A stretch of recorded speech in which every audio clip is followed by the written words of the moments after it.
10 ఏళ్ల బీఆర్ఎస్ ప్రగతి పాలనలో జలాలతో అల్లుగెళ్లిన గోదావరి కాళేశ్వరం ప్రాజెక్టులు కాంగ్రెస్ పాలన తెచ్చిన కరువుతో చెరువులు కుంటలు అడుగింటి ఎడారిగా మారడం పట్ల బీఆర్ఎస్ అధినేత కేసీఆర్ ఆవేదన వ్యక్తం చేశారు. తలాపున పారుతుంది గోదావరి, నీ చేరు నీ చెలుక ఎడారి అని నాటి ఉమ్మడి రాష్ట్రంలో తెలంగాణ నీటి కష్టాలను వివరిస్తూ నాటి కవి సదాశివుడు రాసిన పాటను తిరిగి గుర్తు చేసుకునే పరిస్థితులు తలెత్తడం శోచనీయమని కేసీఆర్ అన్నారు. ఎండిన గోదావరి తల్లి కన్నీటి గోసను, కాళేశ్వరం నీళ్లందక పంటలు ఎండిన రైతన్నల గుండెకోతను సభ్య సమాజానికి తెలిపేందుకు రామగుండం మాజీ ఎమ్మెల్యే కోరుకంటి చంద్ర ఆధ్వర్యంలో రామగుండం నుంచి ఎర్రవల్లి దాకా 200 మందితో కూడిన 180 కిలోమీటర్ల పాదయాత్ర వారం రోజుల పాటు సాగి ఇవాళ ముగిసింది. ఈ ముగింపు సభ బీఆర్ఎస్ అధినేత కేసీఆర్ గారి అధ్యక్షతన ఎర్రవల్లిలో జరిగింది. పోయిన సంవత్సరం ఇదే రోజు నిండు కుండల్లాంటి కాళేశ్వరం ప్రాజెక్టులు నేడు ఎందుకు ఎండిపోయినాయో, ఇందుకు కారణం ఎవరు అనే విషయాన్ని సభ్య సమాజానికి తెలియజేసేందుకు గాను కోరుకంటి చంద్ర ఆధ్వర్యంలో పాదయాత్ర చేయడం అభినందనీయమని పాదయాత్రలో పాల్గొన్న ప్రతి ఒక్కరిని కేసీఆర్ అభినందించారు.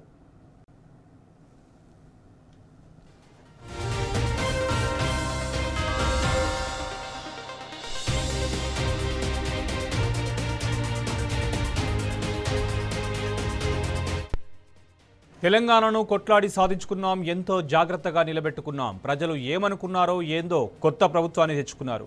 అది వాళ్ళిష్టం, కానీ దాని ఫలితం లోకం చూస్తున్నదని కేసీఆర్ అన్నారు. ఇన్నాళ్ళు లేని నీటి గోస ఇప్పుడెందుకు వచ్చినట్లు? తెలంగాణకు నీళ్లు ఇవ్వాలనే పాలనా ప్రాధాన్యతను రాష్ట్ర ప్రభుత్వం నిర్లక్ష్యం చేయడం వల్లే తెలంగాణకు సాగునీరు, తాగునీరు సమస్య వచ్చిందన్నారు. తెలంగాణ పాలకులు మొదటి నుంచి నీటి సమస్యను ఆర్థిక సమస్యగా చూడడం ఒక అవలక్షణంగా మార్చుకున్నారని కేసీఆర్ అన్నారు. గల్ఫ్ లాంటి ఎడారి దేశాల్లో నీళ్లుండవు. అక్కడి ప్రభుత్వాలు సముద్ర జలాల నుంచి ఉప్పును వేరు చేసి నీటిని శుద్ధి చేసి మంచినీరుగా వాడుకుంటారు. మద్రాసులో కూడా నీటి కొరతను అధిగమించేందుకు అటువంటి కార్యాచరణను చేపట్టారు. భౌగోళిక వాతావరణ పరిస్థితులకు అనుగుణంగా ప్రజల శ్రేయస్సును పరిగణలోకి తీసుకొని ప్రభుత్వాలు పనిచేయవలసి ఉంటుందన్నారు. అంతే తప్ప వాటిని ఖర్చుకు లింకు పెట్టి ఆలోచన చేయడం తప్పన్నారు. తెలంగాణకు సాగునీరు, తాగునీరు అవసరం. అందుకోసం రాష్ట్ర ప్రభుత్వాలు ఖర్చుకు వెనుకాడకుండా ప్రజలకు తాగునీరు, వ్యవసాయానికి సాగునీరు అందించాల్సిందేనని కేసీఆర్ స్పష్టం చేశారు.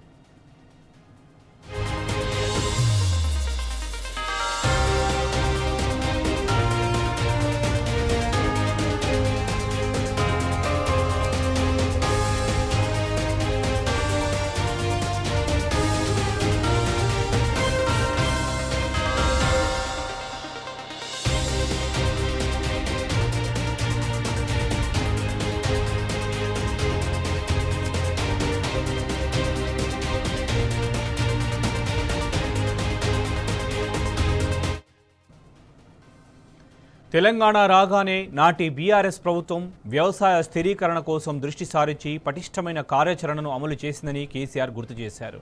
రైతాంగ వ్యవసాయ అభివృద్ధి పాలనా ప్రాధాన్యత అంశంగా నాటి బీఆర్ఎస్ ప్రభుత్వం ఎంచుకుందన్నారు.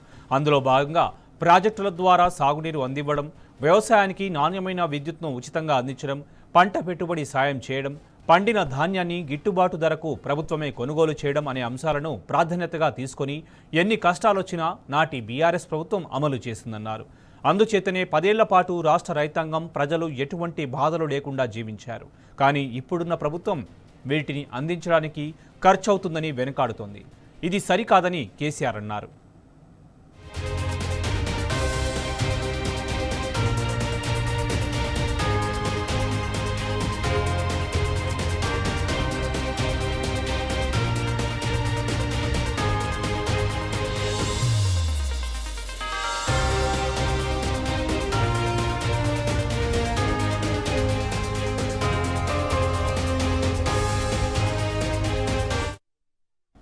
ఎప్పుడైనా ప్రభుత్వాలే రైతుల దగ్గర భూమి శిస్తులు వసూలు చేసిన సందర్భాలున్నాయి. కానీ ఉల్టా ప్రభుత్వమే రైతుకు భరోసా కల్పించే విధంగా పంట పెట్టుబడి అందించిన పరిస్థితి ఈ దేశంలో ఉన్నదా అని రైతులను అడిగారు. రైతు సంక్షేమం దిశగా కేవలం బీఆర్ఎస్ ప్రభుత్వం ఆలోచన ఫలితమే రైతు బంధు అని చెప్పారు. ఈ పరిస్థితులను తెలంగాణ సమాజం ఇప్పటికైనా అర్థం చేసుకోవాలన్నారు. మనమిచ్చిన కరెంటు ఎటుపోయింది? మనమిచ్చిన మిషన్ భగీరథ తాగునీరు ఎందుకు ఇవ్వలేకపోతున్నారు? ఎండాకాలంలో కూడా మత్తడి దుంకిన చెరువులు ఇప్పుడెందుకు నీరు లేక ఎండిపోతున్నాయో ప్రజలు అర్థం చేసుకోవాలన్నారు.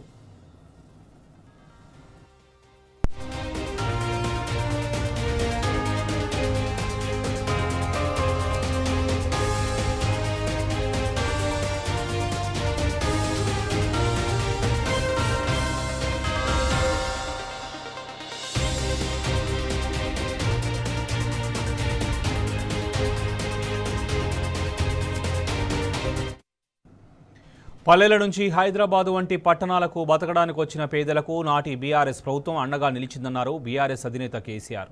కానీ ఇప్పుడున్న ప్రభుత్వం వాళ్ల ఇళ్లను కూల్చివేస్తుందన్నారు. గోరేటి వెంకన్న లాంటి కవులు రాసిన గల్లీ చిన్నది, గరీబోళ్ల కథ పెద్దది వంటి పాటల స్ఫూర్తితో పేదలకు ఇళ్ల నిర్మాణం చేపట్టామన్నారు. కానీ కాంగ్రెస్ ప్రభుత్వం పేద ఇళ్లను హైడ్రా పేరుతో కూల్చేస్తుంటే బాధితులు ఆవేదన వ్యక్తం చేస్తున్నారన్నారు. కేసీఆర్ ప్రభుత్వంలో 10 ఏళ్ల పాటు ప్రశాంతంగా బతికాము అని తెలంగాణ సమాజం భావిస్తోంది. ఇప్పుడు తిరిగి మళ్లీ పాదయాత్రలు, ధర్నాలు, కొట్లాటలు మొదలయ్యాయి. తెలంగాణకు ఎప్పుడు ఇక ఇదే లొల్లా? ప్రశాంతంగా బతుకొద్దా? తెలంగాణ సమాజం ఇకనైనా తెలివిగా ఆలోచన చేయాలని కేసీఆర్ పిలుపునిచ్చారు. పాదయాత్రలు కాదు, మన మనసుతో యాత్రలు చేయాలి అని బుర్రతో ఆలోచనలు చేయాలి. ప్రశాంతంగా ఉన్న తెలంగాణను పాడు చేసుకునే ఆలోచనలు కాకుండా మన భవిష్యత్తు తరాలను మరింతగా బాగు చేసుకునే దిశగా ఆలోచన చేయాలన్నారు.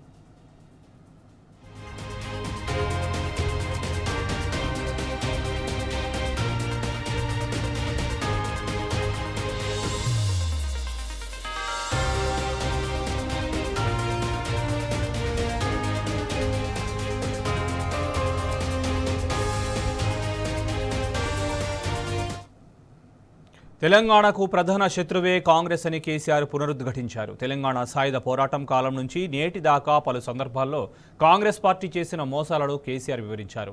నెహ్రూ సహా ఇందిరాగాంధీ, సోనియా గాంధీ నుంచి నేటి దాకా కాంగ్రెస్ తెలంగాణకు జరిగిన ద్రోహాలను కేసీఆర్ వివరించారు. తెలంగాణను ఆంధ్రాలో కలపడం నుంచి 1969లో వందలాది మంది బిడ్డలను పొట్టన పెట్టుకోవడం నుంచి నీళ్లు, నిధులు, నియామకాల విషయంలో తెలంగాణకు దశాబ్దాల కాలంగా జరిగిన అన్యాయాలను కేసీఆర్ వివరించారు.